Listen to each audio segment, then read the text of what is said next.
Boa noite a todos, bem-vindos à casa do Senhor, nesta noite de quarta-feira, e já estamos em quarta-feira. Agradecemos a Deus a alegria e o privilégio de estarmos reunidos aqui para o estudo da palavra do Senhor. E como foi mencionado ontem, hoje vamos dar continuidade ao assunto do juízo final e também agregando o tema, as duas ressurreições, como está anunciado.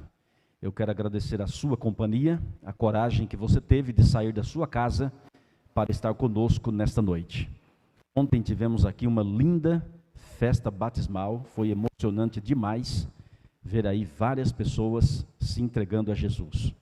Hoje teremos mais batismos, amanhã e até o próximo sábado. Se você deseja ser batizado, converse com o pastor Cláudio, com o pastor Jefferson, com algum de nossos obreiros, e estaremos lhe ajudando, lhe orientando com respeito aos preparativos do seu batismo. Tem alguém que está vindo hoje, que na semana é a primeira noite? Alguém? Levante a mão, por favor. Temos várias preciosas pessoas. Muito obrigado, viu, pela companhia de vocês. Nosso muito obrigado porque vocês vieram. Que vocês sintam-se muito bem aqui, sintam-se abraçados por todos nós. E a maior alegria é de Cristo. Jesus fica muito feliz pela atitude de vocês em estarem conosco nessa noite. Muito bem, eu quero cumprimentar a você que nos assiste pela internet. A mensagem está chegando a centenas e milhares de pessoas. O recurso da internet é um recurso maravilhoso. E onde você estiver agora, receba o abraço de Cristo e que Deus te abençoe, que Deus te guarde, que Deus te dê saúde, que Deus te dê libertação, cura, um novo coração e a certeza de que Ele está no comando da tua vida. Jesus está voltando a essa terra, permaneça firme na fé, se prepare para vê-lo face a face. Amém? Muito bem, nós vamos fazer uma prece ao Senhor e vamos ao estudo desta noite. Oremos. Nosso maravilhoso Deus, Pai celestial, Criador dos céus e da terra, Rei dos reis e Senhor dos senhores, exaltado e glorificado seja o teu nome. O teu nome está acima de todos os nomes. O teu nome é poderoso. O Senhor é majestoso, é justo, é santo, é perfeito. O Senhor é o mesmo ontem, hoje e eternamente. O Senhor abriu o mar vermelho. O Senhor tirou água da rocha. O Senhor transformou as águas de Mara em águas potáveis. O Senhor curou cegos, surdos, leprosos, ressuscitou pessoas, transformou vidas, expulsou demônios. O Senhor curou, o Senhor libertou.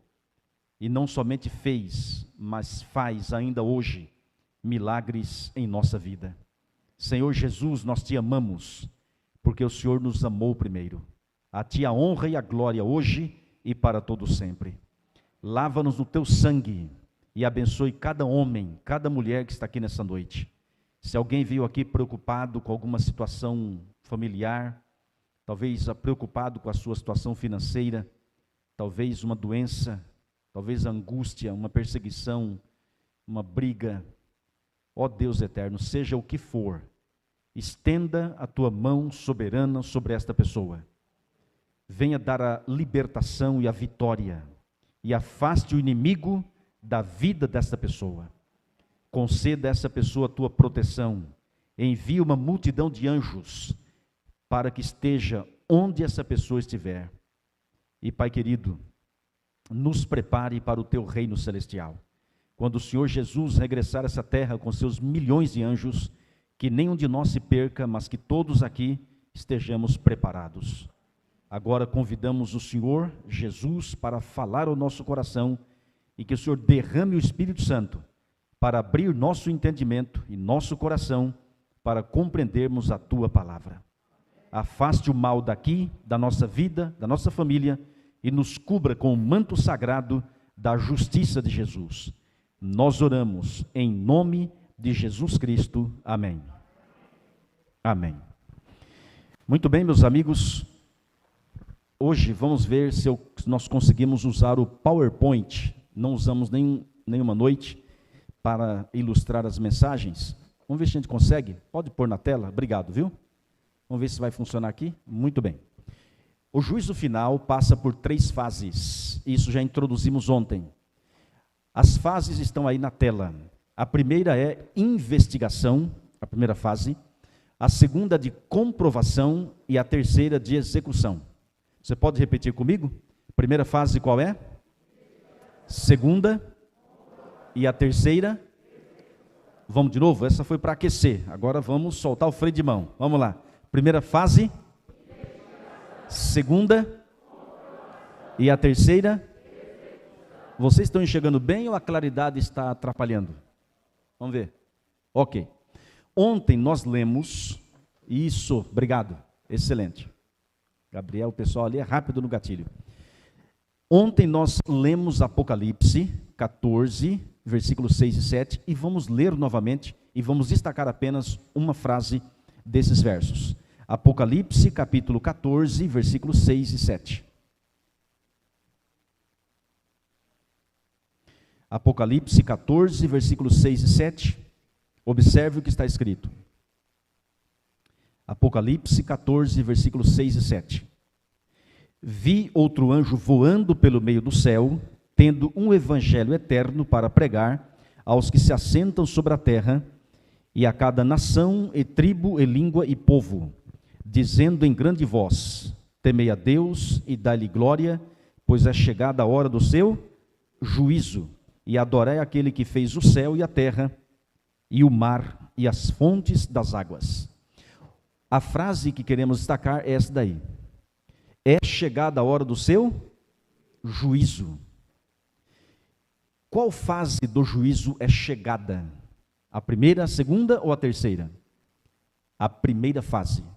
Porque a segunda, como vimos ontem, só vai ocorrer ou iniciar quando Jesus voltar e nos levar para o céu. Será a fase de comprovação durante os 1000 anos. E a última fase de execução é após os 1000 anos, com a descida da cidade santa e a destruição de toda impiedade. Então, quando diz Apocalipse 14, verso 7, é chegada a hora do seu juízo, é o juízo de investigação, e é a fase mais importante das 3. Por quê? Porque é nesta fase em que pessoas aceitam e, infelizmente, pessoas não aceitam. E enquanto Jesus está no santuário celestial intercedendo por nós, a porta da graça está aberta. Então o juízo de investigação está em andamento. E como é que funciona esse juízo de investigação? Tem gente que fala assim: eu faço isso, aquilo outro e ponto final, ninguém manda em mim. Mas lembre-se, um dia você vai enfrentar o juízo final. Mas a mensagem de hoje não é para você tremer, ter medo, não. A mensagem de hoje é para levar você àquele que vai te defender no juízo final. Então vamos ver agora alguns detalhes do que a Bíblia ensina sobre o juízo final. Abra sua Bíblia, pode permanecer do jeito que está a tela e a luz aqui, por gentileza, do jeito que está. Segunda carta de Paulo aos Coríntios, capítulo 5, verso 10.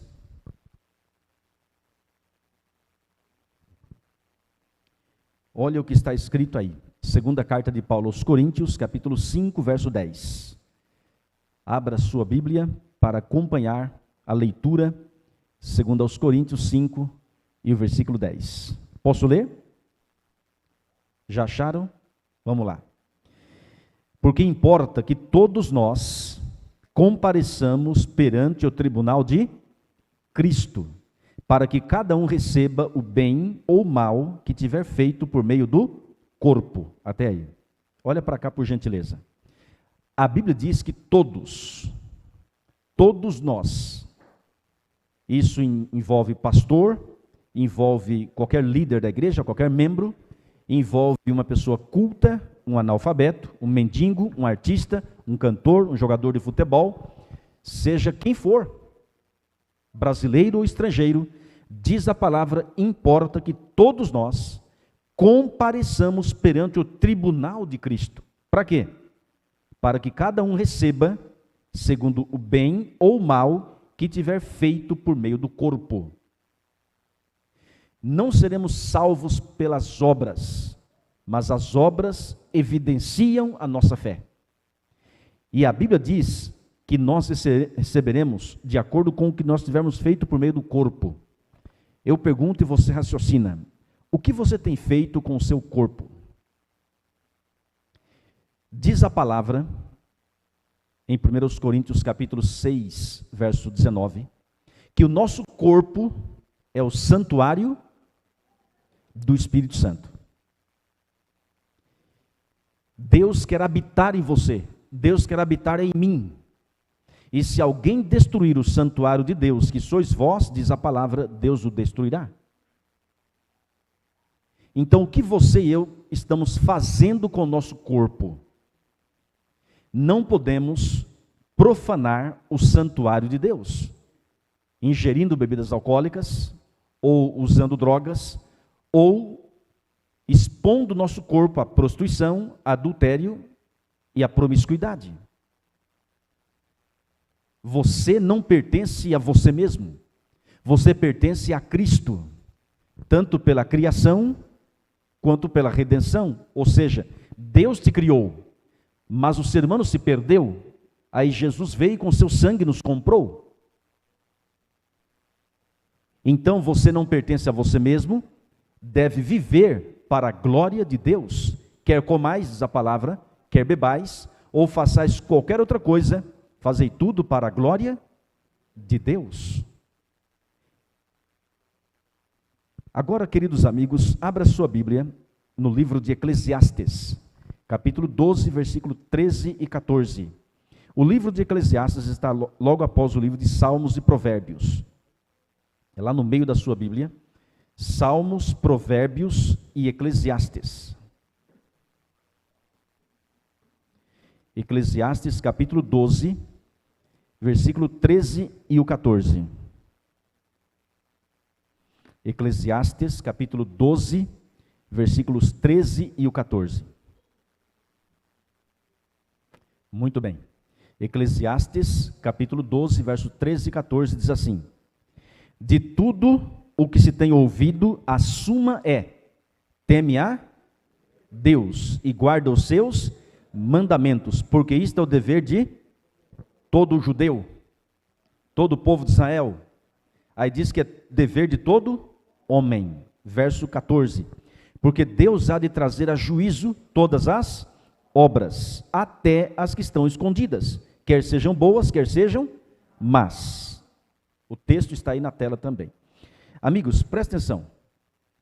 De tudo que nós temos ouvido, a suma é. Aí nós temos, uma vez mais, um paralelo com Apocalipse 14. Aí fala assim: teme a Deus e guarda os seus mandamentos. Lá em Apocalipse 14 fala assim: temei a Deus e dai-lhe glória. Aqui em Eclesiastes 12, verso 13 fala: teme a Deus e guarda os seus mandamentos. Então, guardar os mandamentos de Deus é dar glória a Ele. Estão entendendo? Vou repetir. Em Apocalipse 14 fala assim: temei a Deus e dai-lhe glória, pois é chegada a hora do seu juízo. Isso já lemos ontem e hoje na introdução. Aqui em Eclesiastes 12, verso 13, fala assim: de tudo o que temos ouvido, a suma é: teme a Deus e guarda os seus mandamentos. Então, guardar os mandamentos de Deus é dar glória a Deus. Porque quem observa os mandamentos de Deus, quando fala observar, não é olhar, é colocar em prática, é guardar, está mostrando que teme a Deus, está mostrando que respeita a Deus.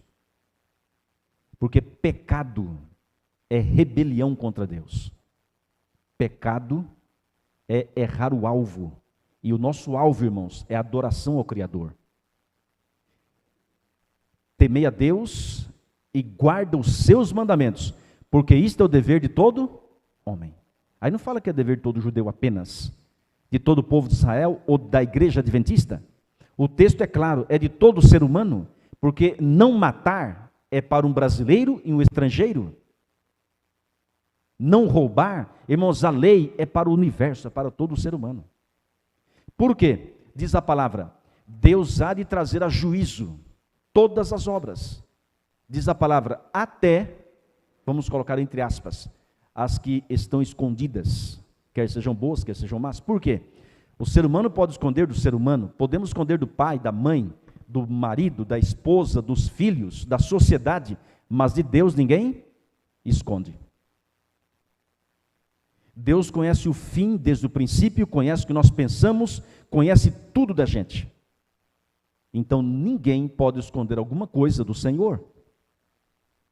E Deus vai trazer a julgamento todas as nossas obras. E como será esse julgamento? Presta atenção. Nós verificaremos na palavra sobre o juiz, o advogado, o réu, o acusador, as testemunhas, a lei e também os livros de registro. E vamos abrir a Bíblia para ver na Bíblia quem é o juiz, quem é o advogado e assim por diante. O livro de Daniel, capítulo 7. Ok. Daniel, capítulo 7, lá no Antigo Testamento, a gente vai encontrar o versículo 9 e 10. Ok. Daniel 7, versículo 9 e 10. Presta atenção nesses dois versos. Continuei olhando, até que foram postos uns tronos, e o ancião de dias se assentou. A sua veste era branca como a neve, e os cabelos da cabeça como a pura lã. O seu trono eram chamas de fogo, e as suas rodas eram fogo ardente. Um rio de fogo manava e saía de diante dele. Milhares de milhares o serviam, e miríades de miríades estavam diante dele. Assentou-se o tribunal e se abriram livros. Livros no plural. Amigos, aí diz que o ancião de dias se assentou, e aí começou o tribunal, e começou o julgamento. Esse ancião de dias é Deus Pai, não é Jesus, o Filho, é Deus Pai. É Ele que vai bater o martelo, ou seja, absolvido ou condenado. Mas eu quero que você não tema, porque Deus, o Pai, amou ao mundo de tal maneira que deu seu Filho unigênito, para que todo o que nele crê não pereça, mas tenha vida eterna. O próprio Pai nos ama. Não tema, Deus te ama. E Deus tem prazer na misericórdia. O prazer de Deus é salvar, é libertar, é perdoar. Irmão, só vai se perder quem quiser. Porque o perdão está escancarado. A graça, a misericórdia do Senhor, que são a causa de não sermos consumidos, se renovam a cada dia. E para Deus não existe pecadinho ou pecadão. O que matou 10 pessoas, Deus me livra disso, né? Mas tem gente que faz isso. Um que matou 10 está em pecado, é culpado, sim, mas o que mentiu? E o que cobiçou? Adão e Eva mataram quantas pessoas? Só comeram de um fruto. Irmãos, o problema está na desobediência. É claro que existem consequências imediatas de tais e tais pecados, mas imagine a desobediência de Adão e Eva, olha os resultados tenebrosos. Então todos somos pecadores, não podemos dizer que somos melhores do que aquele ou aquela. Graças a Deus por sua misericórdia, graças a Deus pelo seu infinito amor. Então o Pai é o juiz, mas quem é o advogado? Olha só que coisa interessante. Primeira carta de João 2, verso 1, lá pertinho do Apocalipse. Primeira carta de João 2 e o verso 1, responde a nossa pergunta. Primeira carta de João, capítulo 2, verso 1. Filhinhos meus, estas coisas vos escrevo para que não pequeis. Se todavia alguém pecar, temos advogado junto ao Pai. Quem é ele? Jesus Cristo, o justo.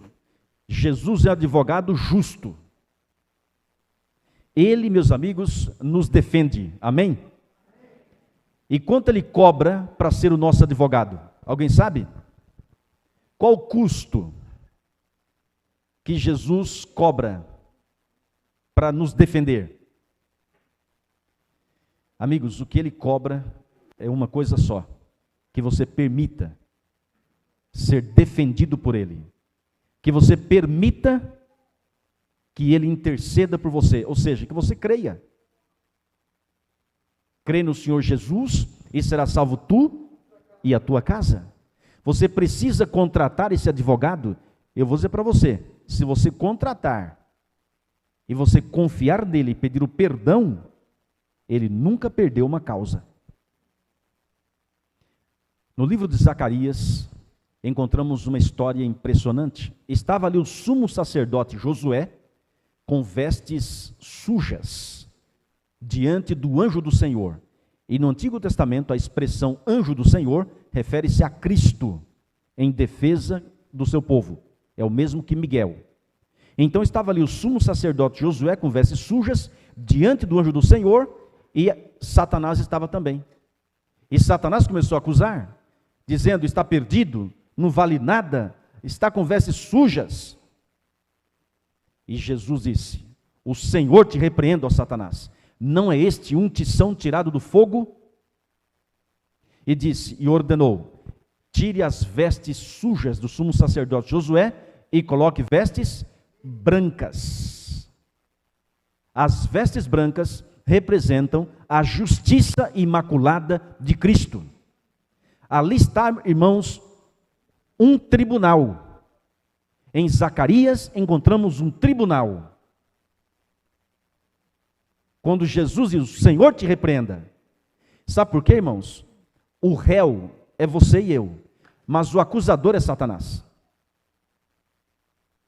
E quando acusa a gente, irmãos, vou dizer para você, por um lado tem razão, porque eu sou um pecador, você é um pecador, e por mim e por nós mesmos não merecemos nada. Ao contrário, merecemos a morte, morte eterna.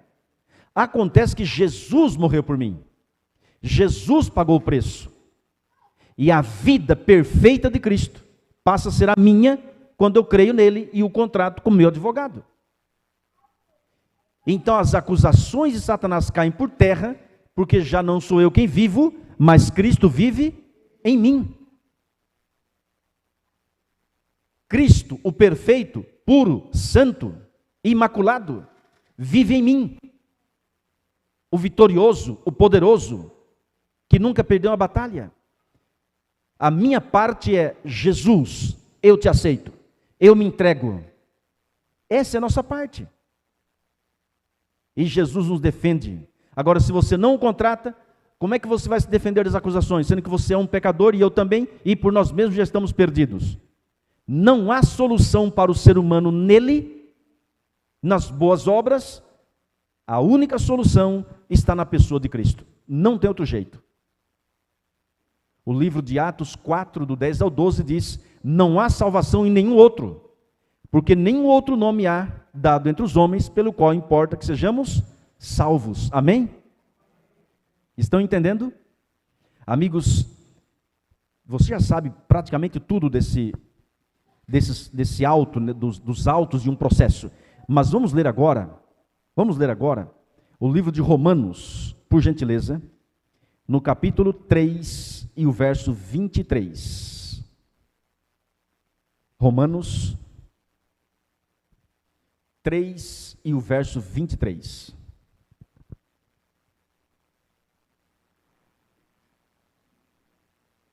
Romanos 3 e o verso 23 diz assim: pois todos pecaram e carecem da glória de Deus. Quantos são pecadores? Quantos são pecadores? Todos. A palavra é clara. Todos pecaram.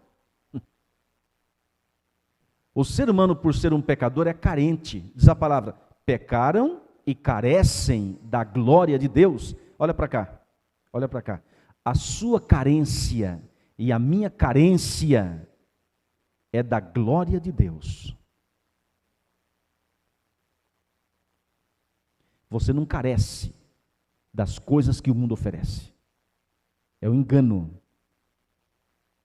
O vazio do seu coração, os anseios do seu coração, jamais serão preenchidos com aquilo que o mundo oferece.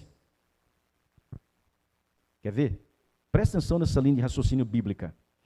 Adão e Eva foram criados com roupa ou sem roupa? Essa roupa que a gente usa? Sem roupa, nus. Mas eles se envergonhavam? Não. Por quê? Porque a glória de Deus estava sobre eles. A veste de luz, que é a glória do Senhor, estava sobre Adão e Eva. Mas quando pecaram, essa glória saiu, essa veste de luz saiu, e eles se viram nus. Na verdade, nus já eram, mas não se enxergavam, porque a glória do Senhor estava neles. Mas quando pecaram, a glória saiu. E o que fizeram para substituir, ou tentar substituir, a glória do Senhor? Pegaram folhas de figueira e cobriram-se. Mas uma folha de figueira não substitui a glória de Deus. Ou seja, a atitude humana em atrás de alguma coisa para substituir a glória do Senhor não funciona. A folha de figueira, depois do pecado, ia murchar, ia secar e cair. Aí virava um círculo vicioso, tinha que sempre pegar a folha de figueira. Não é assim com o ser humano? Irmãos, é um círculo vicioso. Jesus disse para a mulher samaritana: quem beber desta água tornará a ter sede, mas aquele que beber da água que eu lhe der nunca mais terá sede. O que é que Jesus fez lá no jardim do Éden para cobrir Adão e Eva? Fez roupas de peles, está lá em Gênesis, para Adão e Eva. Pele do quê? De qual animal? Cordeirinho. Um cordeirinho foi sacrificado lá no jardim do Éden, e com a pele daquele cordeiro, Deus fez roupa para Adão e Eva. Meu filho, a solução não é folha de figueira, é o cordeiro. E aquele cordeirinho sacrificado apontava para o cordeiro de Deus, que morreria em nosso lugar e preencheria o vazio do nosso coração. A glória de Deus volta na gente quando a gente aceita Cristo. Aí você não mais anda nu. A nudez espiritual acaba. Você anda com cabeça erguida. Sabe por quê? Porque você pertence a Cristo. Você é de Jesus. Cristão, não ande por aí como se fosse um derrotado. Somos fracos? Sim. Temos limitações? Claro. Muitas lutas? Sim. Mas em Cristo, com Cristo e por Cristo, somos mais que vencedores. E você só vai ter essa verdade todos os dias na mente e no coração se você orar e estudar a Bíblia. Se você cortar a sua comunhão com Deus, você vai olhar para si mesmo. E olhando para si mesmo, vai se ver um pecador, a natureza pecaminosa, e aí pronto, está perdido. Olhe para Jesus. Fixa teus olhos no Mestre. Quando fala fixar, é confiar nele. Que ele te salva. Esse é o segredo para a salvação. Porque todos somos pecadores. E como pecadores merecemos a morte. Mas Jesus nos defende quando o aceitamos como Senhor e Salvador pessoal. Amém? Quem é o acusador? Ou advogado de acusação, nesse caso aí, o acusador. Apocalipse 12, versículo 10. Apocalipse 12, versículo 10. Olha o que está escrito. Apocalipse 12, verso 10. Então ouvi grande voz do céu proclamando: agora veio a salvação, o poder, o reino do nosso Deus e a autoridade do seu Cristo. Pois foi expulso o acusador de nossos irmãos, o mesmo que os acusa de dia e de noite, diante do nosso Deus. Está vendo? Quem é o acusador? É o diabo. É Satanás. Irmãos, essa profissão é dele. Não seja um acusador dos irmãos. Quantas vezes nós ficamos acusando, apontando o dedo? Mas lembre-se, você também é um pecador. Não julgueis para não ser julgado. E tem gente, irmãos, que só vai entender quem caiu quando cair. Porque muitos pensam que são melhores do que os outros. E não é. Às vezes, nesta grande batalha, somos semelhantes àqueles soldados que atiram numa pessoa ferida. A pessoa ferida, ela precisa de uma coisa só, de abraço. Ela precisa de alguém que o ame do jeito que ela é, não que aprove o pecado. Porque a pessoa já está ferida. E alguém chega lá e... Não. E a tendência humana é isso. Por quê? Porque você pensa que é melhor. Temos que ter olhar de compaixão, olhar de misericórdia. Quando Pedro negou Jesus 3 vezes e o galo cantou, ele se lembrou das palavras de Jesus. Aí já estava ferido. E era de madrugada, Jesus olhou para Pedro, como que dizendo: Pedro, eu não te disse, mas mesmo assim, Pedro, eu te amo. E o olhar de Jesus fez com que Pedro chorasse amargamente e se tornasse uma nova criatura. Nosso olhar, nossa fala, ou vai condenar ou vai salvar. Mas o diabo é acusador.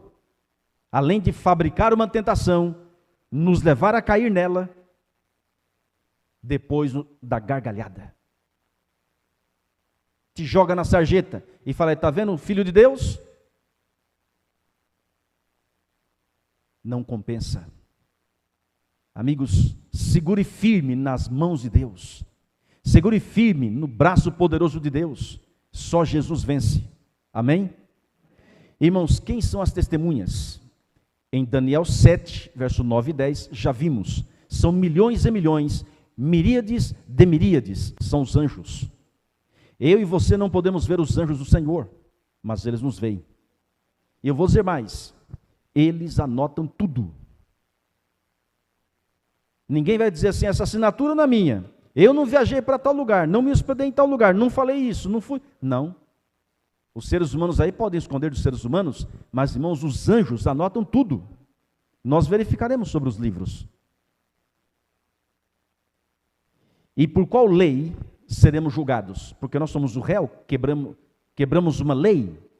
Por qual lei seremos julgados? Qual a base do julgamento? Tiago 2, versículo 10 ao 12. São Tiago, capítulo 2, versículo 10 ao 12. Tiago 2, 10 ao 12. Olha o que está escrito aí. Abra sua Bíblia, é lá no final, próximo também do Apocalipse. Irmãos, vocês estão entendendo? Está tudo certo? Tiago 2, verso 10. Está escrito assim, do 10 ao 12.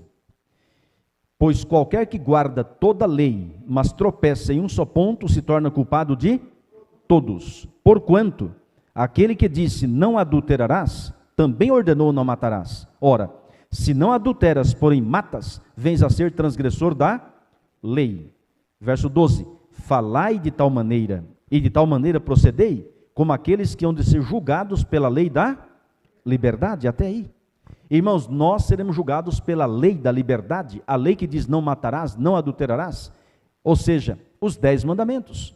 E por que os 10 mandamentos na Bíblia são chamados de lei da liberdade? Uma vez uma jovem, numa região de Santa Catarina, eu estava ministrando o curso bíblico para ela, e fiz um apelo para ela ser batizada. Ela disse: eu não posso me batizar na igreja adventista. E eu perguntei: por quê? Vou perder a minha liberdade. Eu falei: como assim? Ela disse: pastor, se eu me batizar, eu vou poder dançar? Eu falei: não. Se eu me batizar, eu vou poder fumar? Eu disse: não. se eu me batizar, eu vou poder ir para uma balada? Eu falei, não. Se eu me batizar, eu vou poder viver como marido e mulher com meu namorado? Eu falei, não. Ela falou, tá vendo? Tá vendo? Eu vou perder minha liberdade. Não vou poder fazer nada. Eu falei, qual é o conceito de liberdade que você tem? Não seria escravidão que você está pensando ser liberdade? E apresentei para ela João 8, verso 32, que diz, e conhecereis a verdade, e a verdade vos libertará. E você sabe que a lei de Deus é a verdade. Deus o Pai é a verdade. Jesus é o caminho, a verdade e a vida. O Espírito Santo é a verdade. A palavra de Deus é verdade. Santifica-os na verdade, a tua palavra é verdade. E a lei de Deus é a verdade. Irmãos queridos, não existe libertação na transgressão da lei. É o contrário, é escravidão. A liberdade está justamente na obediência por amor a Cristo. Quantas e quantas pessoas, pensando estarem livres, são escravas dos vícios e do pecado. E os resultados estão aí. Vidas amargas, pessoas infelizes. Só Cristo te liberta. E eu vou dizer uma coisa para você. Ser um cristão fiel é verdadeiramente liberdade. É justamente pela lei que muitos dizem que foi abolida, que seremos julgados. Os 10 mandamentos. Nosso caráter deve ser aferido pela lei de Deus. E aí você fala, pastor, quem é que consegue por si mesmo guardar a lei? Aí, meus amigos, entra a justiça de Jesus. Porque o que Deus quer é a sua decisão e seu esforço de colocar em prática. E Ele nos justifica quando nós o aceitamos como Senhor e Salvador pessoal. Porque Jesus nunca pecou, nunca transgrediu a lei. E a vida perfeita de Cristo se torna a minha e a sua por meio da fé. É justificação pela fé. Nos tornamos justos pela fé, não pelas obras. A lei de Deus não salva ninguém. Na Bíblia ele é comparado a um espelho. E qual a função de um espelho? É mostrar a sujeira e não tirar a sujeira. Quando você acorda pela manhã e você vai ao banheiro e olha no espelho, você fala assim, misericórdia, né? Você não pode sair nas ruas do jeito que você acordou. Você vai no banheiro, você se olha e você vai, pega água, sabonete, sabão, alguns tomam banho, né? Enfim, aí dá um capricho no rosto, no corpo, olha no espelho e fala, agora está tudo certo. Ou você arranca o espelho da parede e começa a se limpar. A função do espelho não é te limpar, é mostrar a sujeira. A água e o sabonete ou o sabão é para limpar. Irmãos, a lei de Deus não tem função de limpar ninguém, só mostra o pecado. A lei de Deus mostra o pecado, mas não tira o pecado. Quem tira o pecado é a água da vida, é Cristo. Aí você vai a Cristo, Ele te purifica, você vai diante da lei, a lei não te condena mais. Porque a lei diz, não matará. Se a pessoa está matando, está debaixo da lei. Porque a lei condena, a lei não salva. Mas você vai a Cristo, é purificado, e a lei não te condena mais. Agora, se você vai a Cristo, diz que aceitou Cristo, e continua na transgressão da lei, alguma coisa está errada.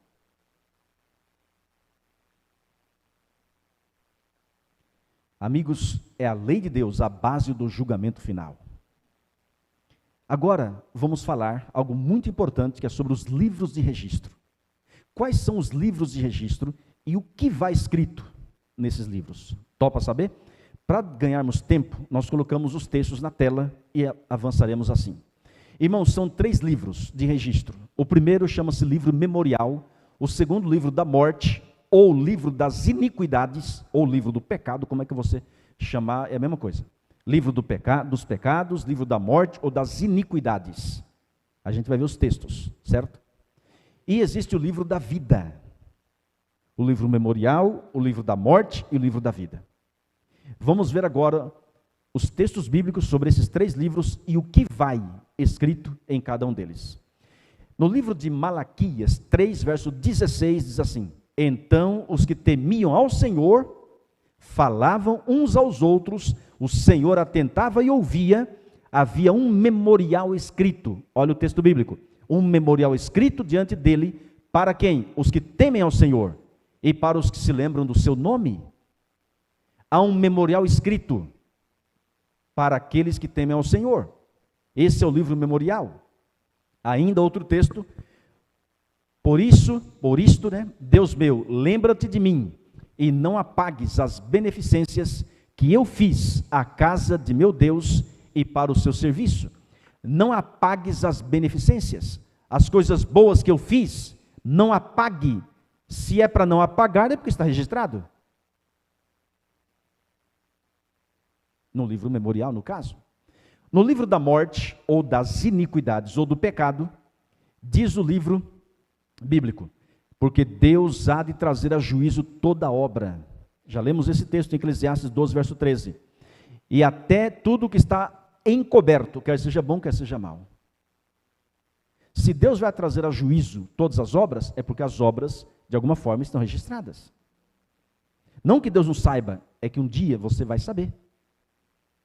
E aí vem o outro texto. De toda palavra ociosa que os homens disserem, hão de dar conta no dia do juízo. Disse o Salvador, por tuas palavras serás justificado e por tuas palavras serás condenado. E aí estão os dois textos, Eclesiastes 12, verso 14 e Mateus 12, 36 e 37. Ainda, meus amigos, existe o livro de Isaías.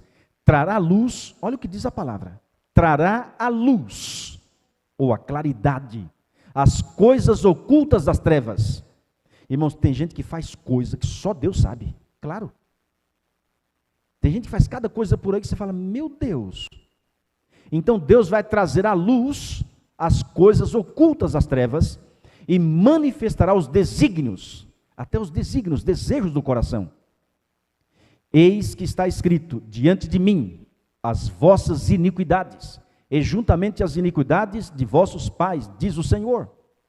Então tem um registro dos pecados, das coisas ocultas das trevas. Ok?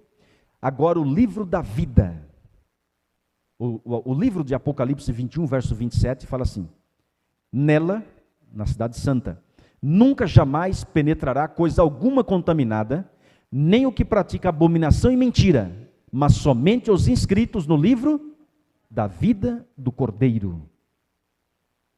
Amém? Irmãos, o livro da vida, nesse livro, vai escrito o nome daquele que se converte e é batizado. Amém? Agora, esse texto eu quero ler na Bíblia, não coloquei na tela, porque ele é muito forte. Vai pegar fogo aqui. É o fogo do Espírito Santo. Apocalipse 20, verso 15. Olha o que está escrito. Apocalipse 20, verso 15.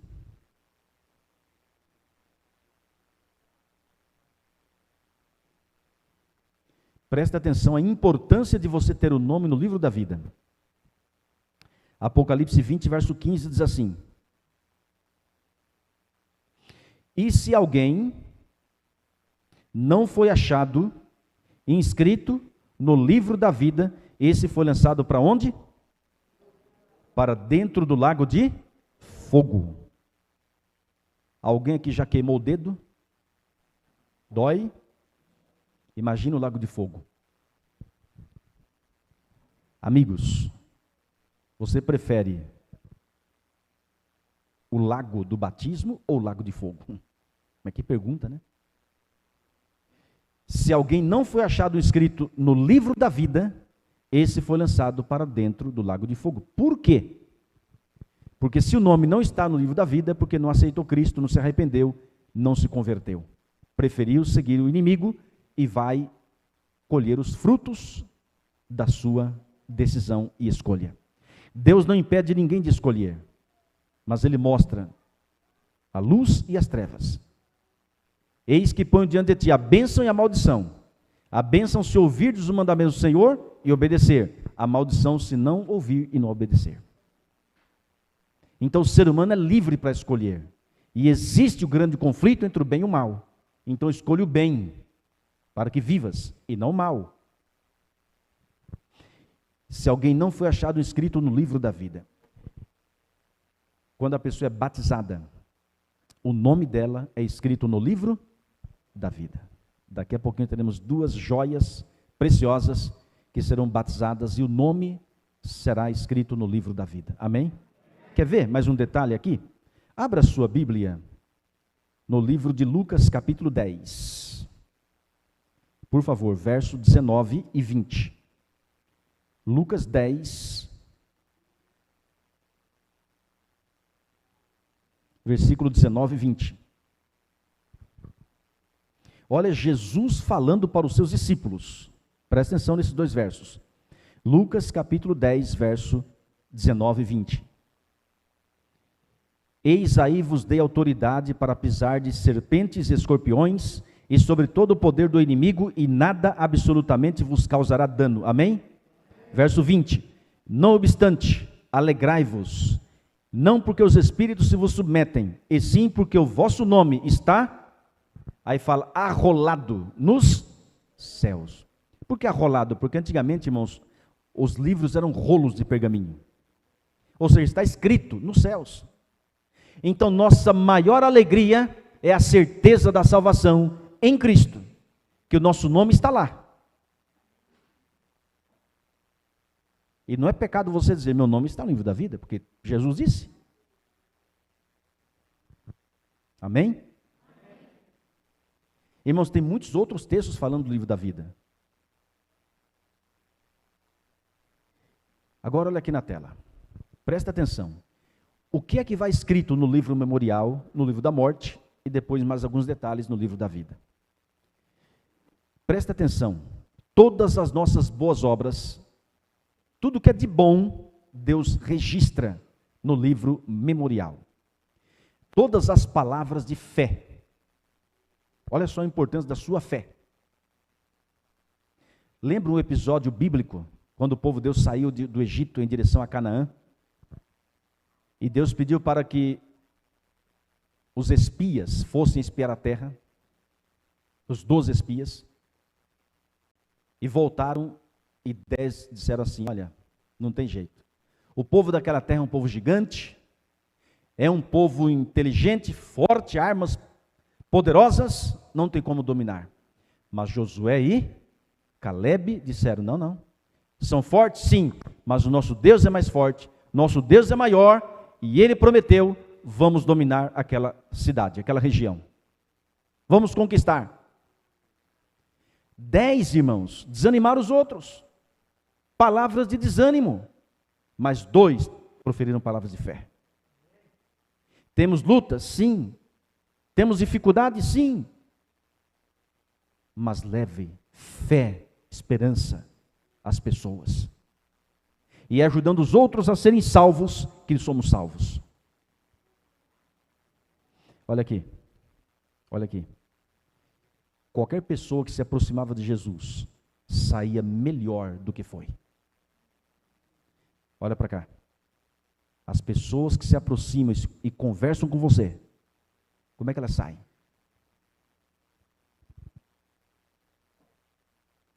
Elas chegam perto de você e você começa a reclamar da vida? Começa a praguejar? Fica neurótico, nervoso e desesperado? Temos lutas, sim, mas nosso refúgio é aos pés do Salvador. Ali sim você chora, ali sim você abre o coração, ali sim você fala, Senhor, tem misericórdia de mim. As pessoas choram em frente à televisão, em uma cena romântica, em uma cena dramática, numa telenovela, mas não chora devido aos seus pecados, não chora devido às mazelas do mundo, é porque está se curvando diante de outro Deus. Onde está o seu refúgio? É na internet? É na televisão? Ou é aos pés do Salvador? Vinde a mim, você que está cansado, sobrecarregado, eu vos aliviarei. Jesus dividia a sua vida entre o monte da comunhão e o convívio com as multidões. Antes de falar de Deus aos homens, ele falava com Deus sobre os homens. Recebia para dar. Deus quer te usar. Deus te chama, vinde a mim, meu filho. Vá a Cristo. Abre-lhe o coração. Senhor Jesus, eis-me aqui, estou aqui. Olha o que eu fiz. Olha como está meu coração, eu estou triste, angustiado. E abre o coração. E você verá Deus te reerguendo. Deus vai te levantar, porque o Espírito vai entrar em você. E aí você vai sair. E pessoas que se aproximarem de você vão receber palavras de ânimo, de coragem, porque você esteve aos pés do Salvador. E devemos sim, irmãos, porque as lutas são terríveis. E todos nós, de alguma forma, precisamos de palavras de fé, de ânimo, porque ninguém é forte em si mesmo. Todos precisamos do abraço de Jesus. E precisamos uns dos outros. Amém? Você profere palavras de fé? Que mais? Todos os atos de amor. Olha só. Quantas vezes negligenciamos ajudar uma pessoa que pede? Negligenciamos, tendo todas as condições, quantas vezes negligenciamos ajudar as outras? Fazer um sacrifício em prol dos outros, ajudar o mais necessitado. Se você se colocar nas mãos de Deus, Deus vai colocar diante de você pessoas necessitadas. Necessitados de alimento, de remédio, de orientação, de ouvir. Que mais, irmãos, que Deus registra no livro memorial? Toda ação de justiça. Quando você vai vender um carro impecável, será? Você é justo no seu palavreado? Ou você não está tentando ludibriar o outro? Seja justo, correto, e Deus vai te abençoar. O mundo não reconhece esse, mas Deus reconhece. Que mais? Toda tentação resistida. Irmãos, tentação não é pecado. Pecado é cair nela. A oração modelo diz: não nos deixes cair em tentação. Então o pecado é cair. Jesus foi tentado, mas nunca pecou. Então eu e você somos tentados, mas precisamos, pelo sangue de Jesus, resistir. Ninguém por si mesmo consegue resistir, mas em Cristo podemos. Tem um estudo e orientação bíblica para sermos vencedores. Que mais, meus amigos? Todo mal vencido. Algumas palavras são semelhantes, mas, por exemplo, os maus hábitos. Tem muitos maus hábitos que precisamos vencer. Tem gente que fala palavrão. Tem gente que assim que chega em casa, a primeira coisa é ligar a televisão ou a internet. Por que você não chega e ora, agradecendo a Deus que chegou? Interessante, né? Irmãos, a gente tem que se apegar a Jesus, é o único jeito. Fuja do trilho do bezerro.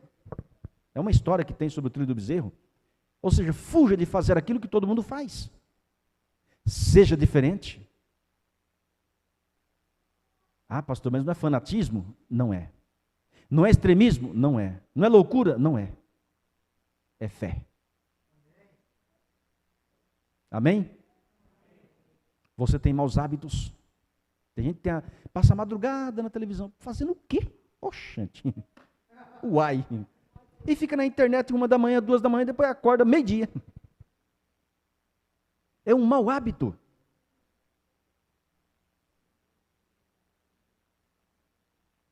E para vencer maus hábitos, é preciso coragem e determinação. E Deus vai te abençoar. É claro que tem situações que tem que ficar. Tem situações que tem que ficar. Mas a gente fica sem nenhuma necessidade. Que mais, meus amigos? Toda palavra de eterna compaixão proferida, Deus registra no livro memorial. Quando você se compadece das pessoas, são as atitudes do coração. Amém? Que mais? Todo ato de sacrifício. Numa cidade chamada Três Rios, Rio de Janeiro, próximo de Petrópolis, conheci a história de um homem que andava a pé cerca de 15 quilômetros para ir para a igreja. Na vinda, 15, e na volta, mais 15. E tem gente que mora do lado e não vem. Graças a Deus que temos igrejas aqui bem próximas, amém por isso. Mas foi um ato de sacrifício, por amor a Deus. Que mais, meus amigos? Todo sofrimento e tristeza suportado por amor a Cristo. Quantas e quantas pessoas sofrem caladas, mas por amor a Jesus. Avançando aqui, no livro da morte, ou livro das iniquidades, o que é registrado? Tudo aquilo que é pecado. Os propósitos e intuitos secretos aparecem no infalível registro. Toda má palavra, palavras que denigrem, palavras que machucam. Tem gente que gosta de fazer bullying. Cuidado com isso. Temos que tomar cuidado com brincadeiras. Tem brincadeira que tem que ter limite. Mas quando você denigre a pessoa, quando você maltrata a pessoa, cuidado. Toda má palavra é registrada. Todo ato egoísta. Veja que Deus vai julgar as intenções, os desígnios do coração. Todo dever não cumprido. Você sabe o bem que deve fazer, não faz, é pecado. Que mais? Todo pecado secreto ou de estimação. Não tenha pecados de estimação. Se você tem alguma coisa que está praticando que Deus não aprova, seja o que for, deita fora, enquanto é tempo. Que mais, meus amigos? Toda artificiosa hipocrisia. Hipocrisia é fingimento. Só Deus conhece o coração humano. Advertências e admoestações enviadas pelo céu, mas que foram negligenciadas. Que mais? Momentos desperdiçados e oportunidades não aproveitadas. Amigos, olha para cá um pouquinho. Essa semana de evangelismo não é apenas uma semana de oração. É uma semana de decisão. É uma oportunidade que o céu está lhe dando. É uma chance que Deus está dando a você para tomar uma decisão. Não desperdice. Não deixe passar esta chance. Deus está chamando você. E o que mais? Influência exercida para o bem ou para o mal, juntamente com seus resultados de vasto alcance, tudo é historiado pelo anjo relator. E tudo que passamos nos 3 livros está no livro Grande Conflito, página 482. Todas aquelas palavras, é só ler. E claro, baseado 100% na palavra do Senhor. Agora, meus amigos, olha aqui na tela. O livro da vida. Esse daqui é fabuloso, hein? O livro da vida contém os nomes de todos os que já entraram para o serviço de Deus. E quando é que a pessoa entra para o serviço de Deus? Quando aceita Cristo e é batizado. Jesus foi batizado e começou seu ministério público. Paulo, que era Saulo, foi batizado, já começou a pregar. O eunuco, que foi batizado por Filipe, evangelizou um continente. A mulher samaritana teve encontro com Jesus, aceitou a verdade e evangelizou uma cidade inteirinha. Irmãos, ser batizado é entrar para o serviço de Deus, é se alistar no maior exército do universo, que é o exército do Senhor Jesus Cristo. O príncipe do exército do Senhor. É um serviço, é uma batalha. Mas Cristo à frente, somos mais que vencedores, amém? Amém. Não é ser batizado e ficar parado. Não é ser batizado e estacionar. É dizer assim, eis-me aqui, envia-me a mim, usa-me, Senhor, e Deus vai te usar. Que mais? Todos quantos desejem, seja seu nome conservado no livro da vida, devem agora, nos poucos dias de graça que restam, afligir a alma diante de Deus em tristeza pelo pecado e em arrependimento verdadeiro. Deve haver um exame de coração profundo e fiel. O espírito leviano e frívolo, alimentado por tantos cristãos professos, deve ser deixado. Há uma luta intensa diante de todos os que desejam subjugar as más tendências, que lutam pelo predomínio. A obra de preparação é uma obra individual. Não somos salvos em grupos. A pureza e devoção de um não suprirá a falta dessas qualidades em outro.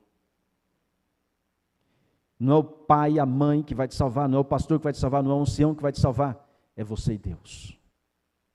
Assim como a saúde é individual, é você que cuida. A salvação é individual. Amigos, nós vamos passar agora bem rapidamente para concluir, porque o tempo é curto, a gente tem que fazer uma vigília, né? O que vimos, irmãos, é apenas o juízo investigativo, que está em andamento. Ficou claro até aqui? Irmãos queridos, abra sua Bíblia em João 5, 28 e 29. E agora a gente vai ver os juízos de comprovação e o juízo de execução. João 5, 28 e 29. Olha o que está escrito.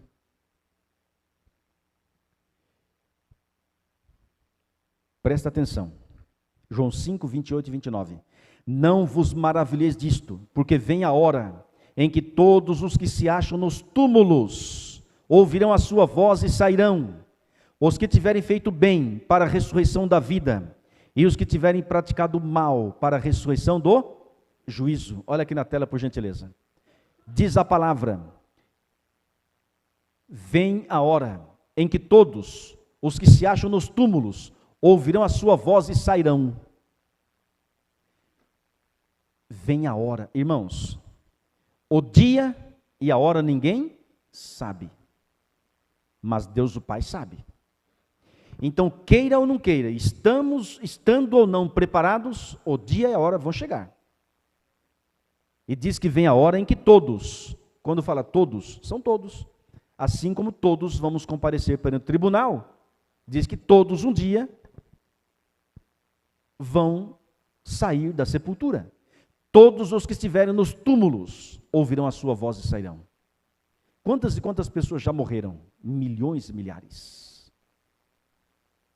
Estão na sepultura, mas um dia vão sair da sepultura.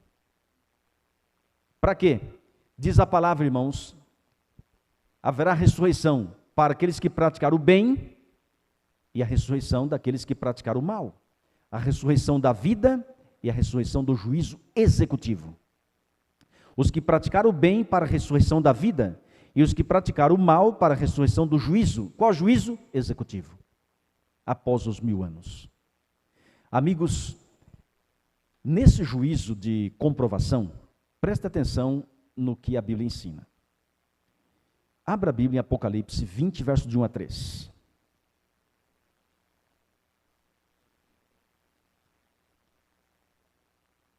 Apocalipse 20, versos de 1 a 3.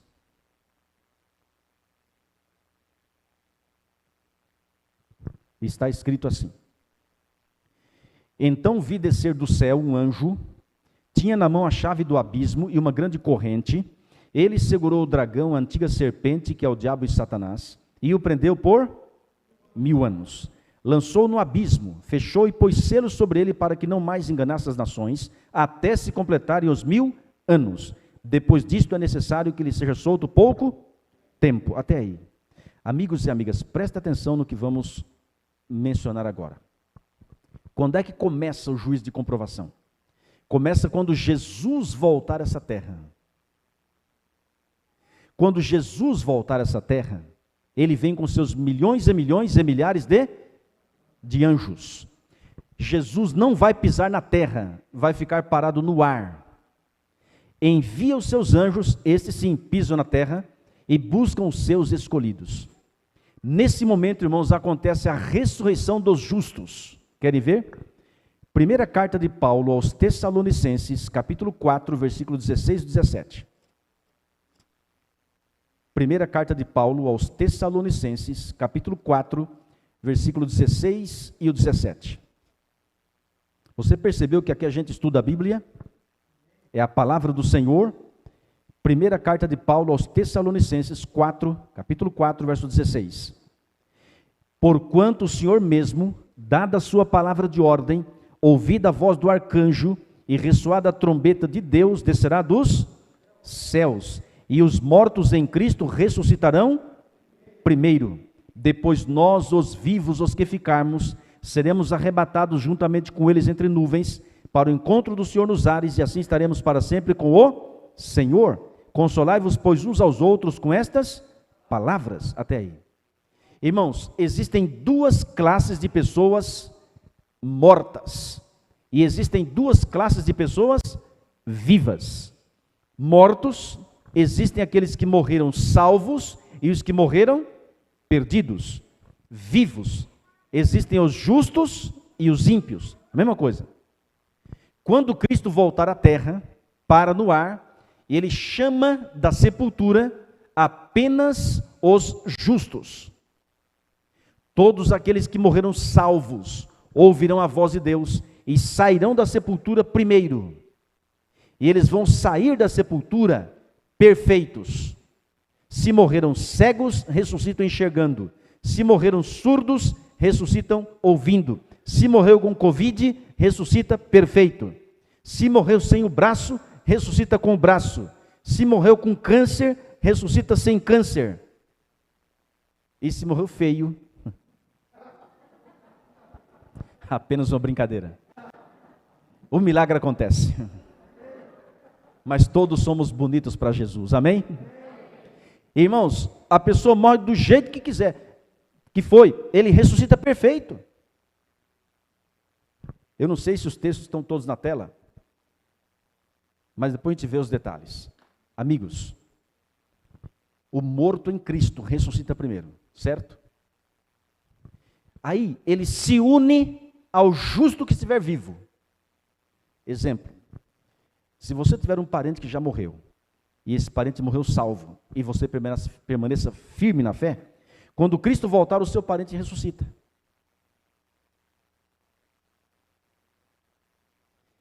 E aí se une a você, e são arrebatados vivos a encontrar Cristo nos ares. E assim estaremos para sempre com o Senhor. Irmãos, a gente vai resumir aqui devido ao tempo. Não vamos vamos ler tantos textos agora, vamos apenas mencioná-los, tá bom? O que acontece com o vivo ímpio quando Cristo voltar? Tem uma segunda chance? Não. Ele vai morrer ante a glória do Senhor. Ele vai pedir para as montanhas, para os rochedos cair sobre ele. Ele não vai resistir à glória de Deus, que para uns é salvação, para outros é destruição. O ímpio vivo morre. E o ímpio morto, quando Cristo voltar, não ressuscita. Mas ele vai sair da sepultura? Vai. Porque diz que todos vão sair um dia. Só que o ímpio morto não ressuscita quando Cristo voltar. Ele ressuscita depois de 1000 anos. Apocalipse 20, verso 5 diz que os restantes dos mortos não reviveram até se completar os 1000 anos. Então haverá duas ressurreições. Uma que acontece quando Cristo voltar, é a dos justos, e a dos ímpios após os 1000 anos. Só que os ímpios ressuscitam não para a salvação. Ressuscita para o julgamento executivo. Para saberem o porquê que não estão salvos, e aí morrem novamente, e é para sempre. Então veja, os justos mortos se unem aos vivos e sobem. Os ímpios vivos se unem aos ímpios mortos e permanecem mortos. E eu pergunto, durante 1000 anos, haverá algum ser humano vivo nessa terra? Não. Mas a Bíblia diz que alguém vai estar vivo nessa terra. E é o que lemos em Apocalipse 20. Então vi descer do céu um anjo, tinha na mão a chave do abismo e uma grande corrente. Ele segurou o dragão, a antiga serpente, que é o diabo e Satanás, e o prendeu por 1000 anos. Lançou-o no abismo, fechou e pôs selos sobre ele, para que não mais enganasse as nações, até se completar os 1000 anos. Depois disto é necessário que seja solto pouco tempo. Irmãos, que tipo de cadeia será essa para Satanás? Hoje, Satanás está solto ou está preso? Por que está solto? Porque tem gente viva para ele tentar levar à perdição. Mas, quando os cristãos forem para os céus e os ímpios morrerem, quem que ele vai tentar? Ninguém. Então, essa vai ser a cadeia. É uma cadeia de circunstância. As circunstâncias do momento vai ocasionar a prisão de Satanás. Não vai ter ninguém para tentar. Os cristãos nos céus, os ímpios mortos. E durante os 1000 anos, não haverá sol, lua, estrelas, luz nenhuma, não haverá vida de seres humanos, nem de animais, somente escuridão, somente Satanás e os demônios presos nessa terra durante 1000 anos. Esses 1000 anos não são 1000 dias, são 1000 anos literais. E outra, não vai ter ninguém para enterrar ninguém. E Satanás vai meditar em toda a besteira que cometeu por quase 6.000 anos de pecados. Quase não, 6.000 anos de pecados.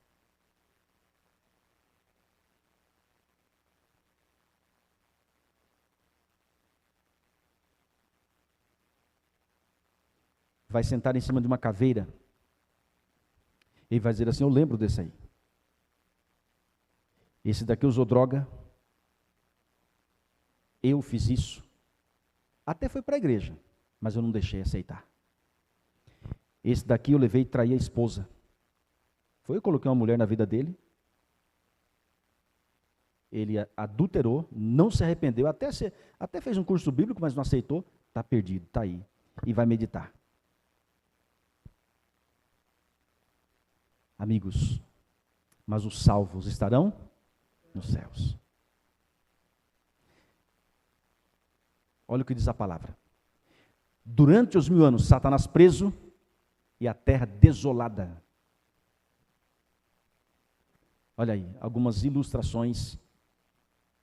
A terra totalmente desolada, só caveira. Agora, irmãos, o que faremos no céu durante 1000 anos? A Bíblia diz: vi também tronos, e nestes sentaram-se aqueles aos quais foi dada autoridade de julgar. Vi ainda as almas dos decapitados por causa do testemunho de Jesus, bem como por causa da palavra de Deus, tantos quantos não adoraram a besta, nem tampouco a sua imagem, e não receberam a marca na fronte e na mão, e viveram e reinaram com Cristo durante 1000 anos. Apocalipse 20, verso 4. Irmãos queridos, ou não sabeis que os santos hão de julgar o mundo? Ora, se o mundo deverá ser julgado por vós, sois acaso indignos de julgar as coisas mínimas? Não sabeis que havemos de julgar os próprios anjos? Claro, os anjos caídos, né? Quanto mais as coisas desta vida. 1 Coríntios 6, 2 e 3. Durante 1000 anos, o povo de Deus vai fazer um julgamento de comprovação lá no céu. Ninguém vai ser absolvido ou condenado, porque os ímpios já estão condenados, e os salvos já estão salvos. Então, é um juízo de comprovação. Você vai saber o porquê a pessoa está perdida. Digamos que você vai para o céu e o seu parente não vai. Deus me livre. Mas digamos que você vai para o céu e eu não vou. Aí você chega lá e fala: cadê o pastor Raimundo que pregou a semana toda para a gente lá em Hortolândia? Aí Deus abre um livro, entendeu? Digamos que você vai e um fulano que você fala assim: esse aí vai. E você chega lá e ele não vai, ele não está. Mas está tudo registrado. Aí você vai ver um livro da vida dele. E o anjo vai dizer assim: julgue por você mesmo, se tal pessoa era digna ou não de estar aqui. E você vai dizer assim: meu Deus, era tudo isso? Como é que eu não sabia? Irmãos queridos, religião é religião do coração. É aqui dentro que você mudar. Ao passo que você vai encontrar no céu uma pessoa que você não imaginava encontrar. Irmãos, quem somos nós para dizer isso aí já não tem mais jeito? É claro que hoje pode estar no caminho da perdição, mas e amanhã? pode estar no caminho da salvação. Amém? Você vai encontrar no céu pessoas que você não imaginava. Agora, a terceira e maior surpresa, poderíamos colocar até como a primeira, né? Mas a maior surpresa é de nós mesmos estarmos lá. Amigos e amigas, olha aqui na tela, por gentileza. As 3 surpresas. A primeira, vamos colocar: estarão lá pessoas que não esperávamos, certo? Faltarão pessoas que esperávamos lá encontrar. E a maior será a de nós mesmos lá estarmos. Amém?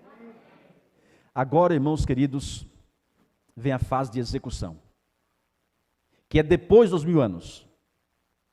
O livro do Apocalipse fala no capítulo 21, verso 2: vi também a cidade santa, Nova Jerusalém, que descia da onde? Descia da onde? Do céu. Da parte de Deus, ataviada como noiva, adornada para o seu esposo, tão bonita como uma noiva no dia do casamento. Aliás, eu pergunto, você responde: que material é feito a cidade santa? Apocalipse 21, verso 15 ao 18, é feita de ouro puro. Quantas portas? 12, cada porta uma pérola. As ruas são de ouro. E sabe qual é o tamanho dessa cidade? Ela tem 12.000 estádios. E ela é quadrada. Largura e altura são iguais. Fizeram-se aí cálculos e mais cálculos e chegaram a 2 conclusões. A primeira é cerca de 600 quilômetros de cada lado. E se ela é de altura também, imagine. Gente, Deus é grande.